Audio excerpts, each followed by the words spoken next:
Hey guys, welcome back to another video. I hope each and every one of you is having an amazing day. In today's video, we have a skilling money making guide. I'm going to be showing you guys 5 different skilling money makers. They're all really great.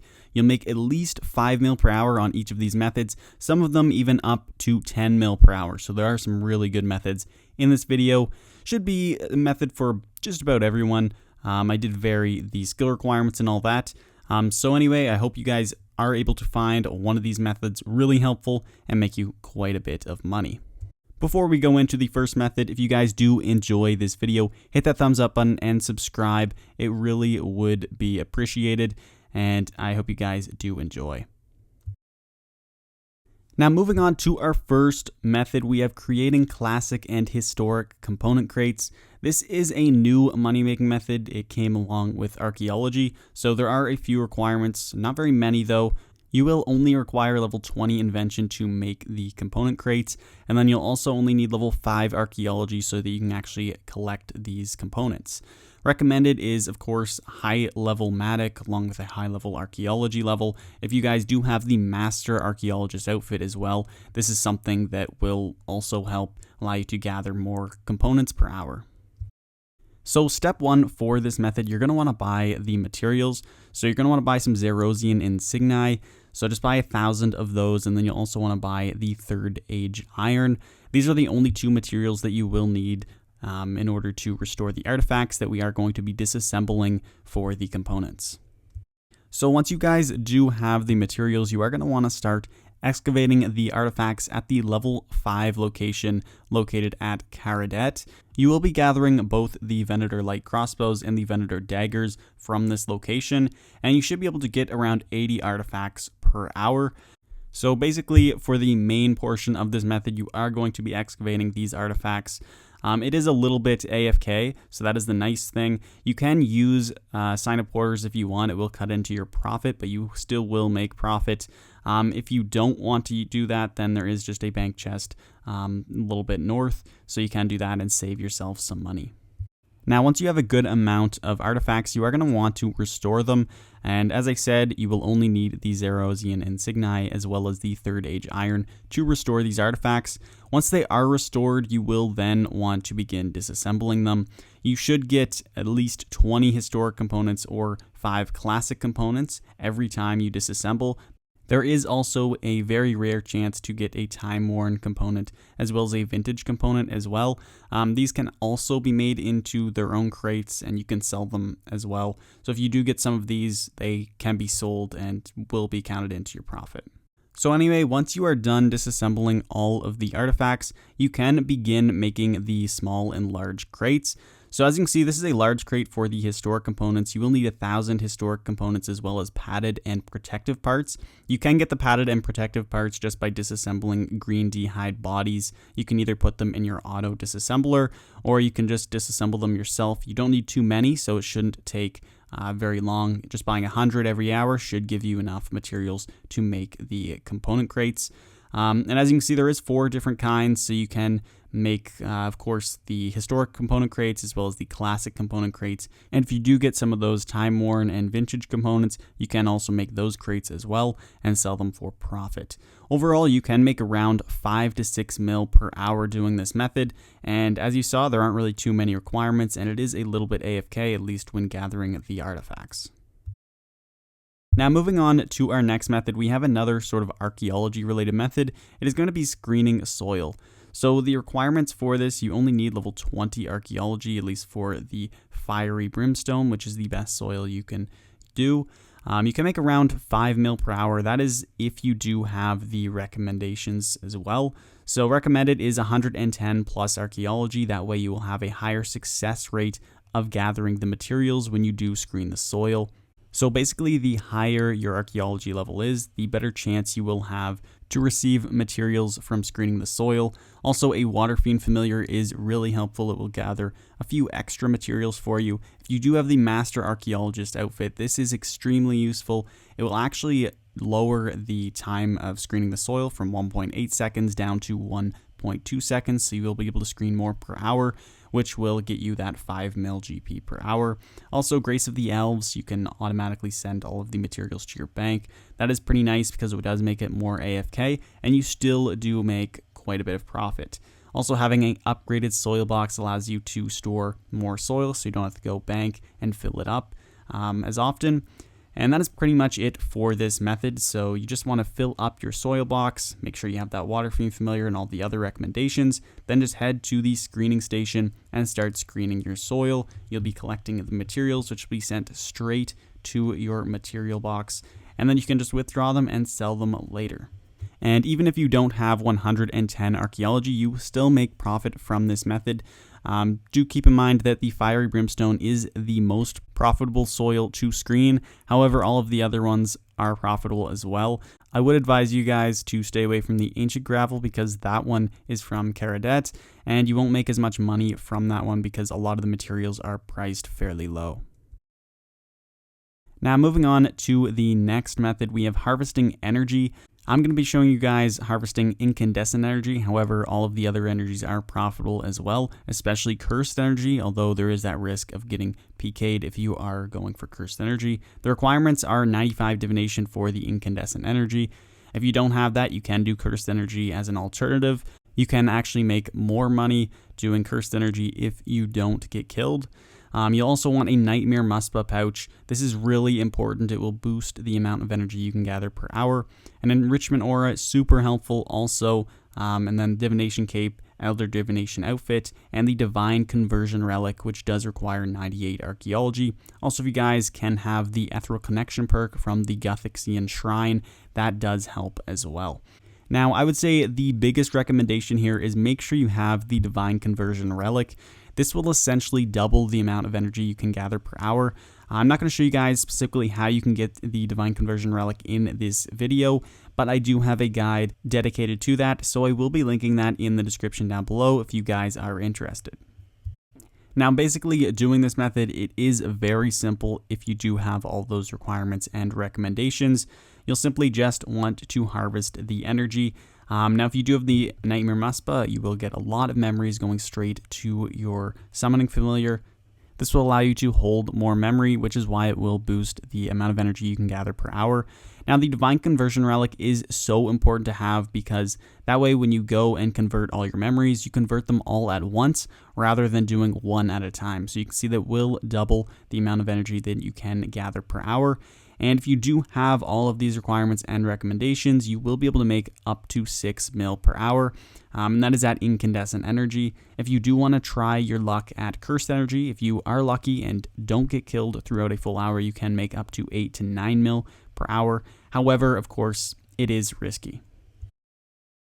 So moving on to the next skilling money-making method, we have Big Game Hunter, which is a skilling boss. Now, specifically, you will want to be doing the mid Big Game Hunter creatures. So I have listed all 3 of the creatures on screen. You will require at least 90 Hunter and 70 Slayer to do all 3 of them. You will want to be doing these ones because they always drop meat, which is very profitable. Now we are going to be looking at some requirements and recommendations. So just to do Big Game Hunter, you will want at least 75 Hunter and 55 Slayer. That is for the lower level Big Game Hunter creatures. Recommended for the mid-level Hunter creatures is 90 Hunter, 70 Slayer. And then of course, just for Big Game Hunter, you will want the Mobile perk, Double Surge, and Bladed Dive. You can make up to 10 mil plus per hour if you are doing the mid Big Game Hunter creatures. Now, although the GP per hour is really high, it is sort of reliant on the Dragonmatic, which is a unique, very rare drop with a drop rate of 1 in 101. So as I said earlier, Big Game Hunter is sort of a skilling boss, so there is a method to it. So I'm going to show you guys just the basics of Big Game Hunter if you guys don't already know, but I will be putting a link to a full Big Game Hunter guide in the description down below where I'll go more into detail. But first off, the steps, you are going to first want to gather 3 vines and 7 logs. Then you'll want to fletch 3 spears and poison the 3 spears using 2 different colored poisons.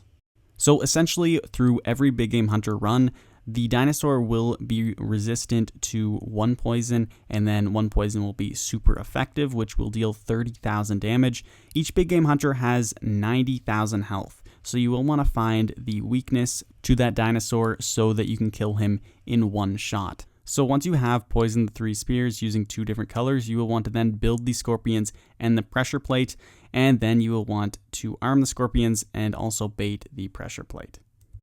Now once you have baited the pressure plate, a cutscene will appear. You can skip the cutscene, and in the bottom left corner you should see the amount of damage that each spear has done. You will want to find the spear that does 30,000 damage so you can kill the creature in one hit for the following big game hunter encounters. So now we're going to move on to the next skilling money making method. This is going to be crafting nature runes. This is a really good skilling money making method. You can make up to 10 mil per hour doing it. And the only requirement is 91 rune crafting. It will allow you to craft 2 times the nature runes. There are a ton of recommendations though, so that you can hit that 10 to 11 mil GP per hour. So recommended 93 summoning for the Abyssal Titan. You will also want the Hero's Welcome quest so you can craft a few extra runes. Also having the wilderness tasks completed is useful as well for the wilderness sword. That way you can teleport to Edgeville pretty quickly. Having a massive pouch does increase your GP per hour by quite a bit. It does cost 1,000 rune spam points, so that might be difficult to get for some of you guys. Also, the Pouch Protector Relic. This is a really great relic if you are planning on doing this method, especially because it will allow it so the massive pouch doesn't degrade.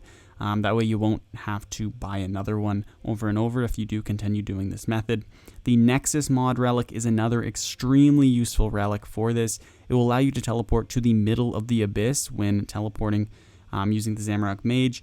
This will save you a lot of time and allow you to do many more trips per hour. By teleporting straight to the middle of the abyss, you will skip the shortcuts, which do take some time to get through. And then lastly, the Infinity Ethereal Outfit is pretty useful as well because it can store some extra rune essence. So first things first, there is a lot of stuff you will need to set up before you can go ahead and do this method. The first thing you will want to do is change the left click familiar option to take Beast of Burden. That way you can automatically fill up your pouches very quickly. You'll also want to have your action bar look somewhat similar to mine. So I do have the Wilderness Sword in the first slot because if I click that, I will teleport straight to Edgeville if I do have it equipped. Also, if I click on each of the rune pouches, it will fill it. And then by clicking on the familiar icon, I will withdraw the essence from my Beast of Burden so that I can fill the massive pouch with that. Then I can just withdraw my preset, which will have everything all set up and all the pouches will be full. So you will want your preset to look pretty similar to mine. So as you can see, I have my 4 rune crafting pouches. I have 1 power burst of sorcery, which will allow me to craft double the runes. And then also the rest of my inventory is filled with pure essence, as well as my Abyssal Titan. And for the equipment that I do have my Wilderness Sword, as well as the Wicked Hood with the Nature Talisman. I'm also using a Demonic Skull, so that I do get some more XP. So when setting up the preset, you will want to make sure you find a spot to put it, and just override it. Make sure you do have the familiar icon ticked off. Then you can just click override. Now you will also want to change your Beast of Burden preset as well. So just overwrite that as well, and then you should be able to withdraw everything just by clicking load, and you can quickly do your rune crafting runs. So I just quickly want to show you guys what one run will look like. So as you can see, I can just quickly get my preset by clicking F5. I fill up all my pouches, withdraw the essence from my Beast of Burden, and then I can fill my massive pouch. Then I can go back into the bank, click F5 again, and the preset is loaded.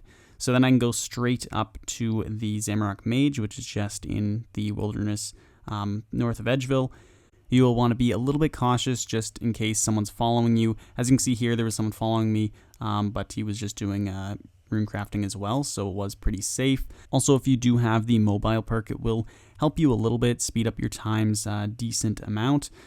So anyway, just go to the Zamorak Mage, you can click teleport, and then again with the Nexus Mod Relic, you go straight to the middle of the abyss. You can just quickly click the Nature Rift and go straight to the Nature Altar. If you are doing this really efficiently, you can do a trip in around 40 to 45 seconds.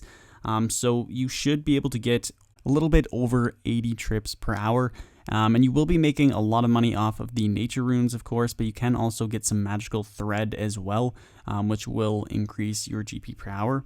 Also, if you do use the power burst of sorcery, this does have a refresh timer, so you will not be able to always use this, but it will double the amount of runes that you can craft. So that is why you are going to want to use it for an inventory slot. And whenever the cooldown is up, you will want to make sure that you do drink that potion before you go ahead and craft your nature runes. Overall, this method is an extremely good money-making method, especially for a skilling money-making method. The only problem with it is very click intensive. As you can see, you're always going and you don't have any time to AFK or anything like that. So that is the only downside about this method.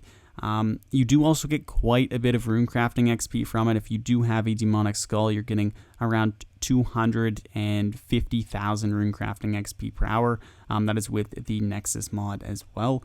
So overall, it is a really good rune crafting method for both training and GP. So anyway, guys, those are all of the skilling money-making methods that I have for you in this video. Let me know in the comments down below which method you guys prefer, and if you are going to be able to use this in the future to make a bit of money. I really hope you guys did find this guide helpful, and hopefully you can use some of these methods on your own account. And if you guys did enjoy the video, make sure you do hit that thumbs up button and subscribe for more RuneScape 3 content. I really hope to see you guys in the next one. Peace.